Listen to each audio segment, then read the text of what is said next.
Hi, I'm Cynthia Mann, and we're here today at Birch Fabrics in Paso Robles, California. This is also the home of fabricworms.com. Hi, I'm Melissa Lunden and the resident seamstress here at Birch Fabrics.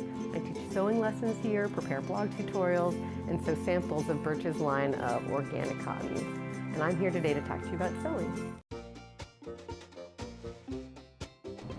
Let's talk about how to understand basic sewing terms.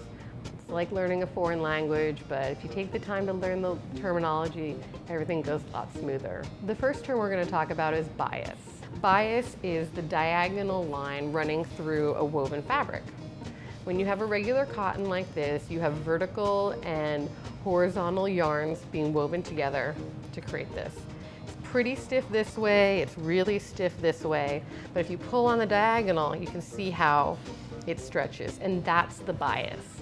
You can also use the bias, to create bias tape, which is a very narrow piece of fabric that's been folded over, and you can use that to finish your edges. The next term we're going to talk about is selvage. Selvage is the finished edge of the fabric. When you have a roll of fabric like this, it's been folded over once and rolled up. And so when you open it up, it has two finished edges. And this edge here, which has the manufacturer and all of the color information, is called the selvage. You usually don't sew with this. What you're gonna do is trim that off before you use the fabric to sew a garment or something else. The next word we're gonna talk about is ease. Ease has two different definitions. The first way to use ease is when you're talking about sewing a garment.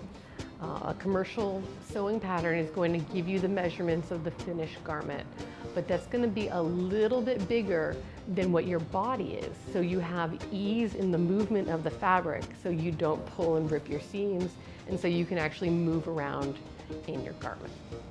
The second definition for ease is when you have two pieces of a sewing pattern. One piece might be a little bit bigger, and you have to ease that piece in to fit the smaller piece.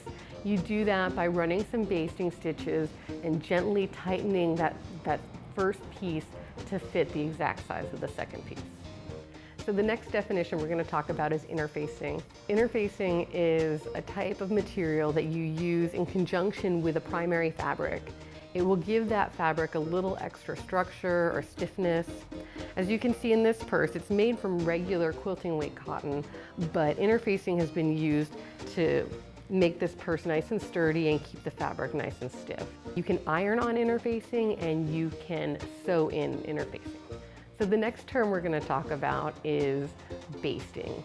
Basting is when you temporarily sew two pieces together so they're nice and secure for when you sew your permanent stitches.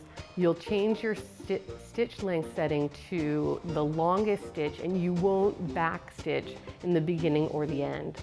That way it's easy to remove them when you're all done.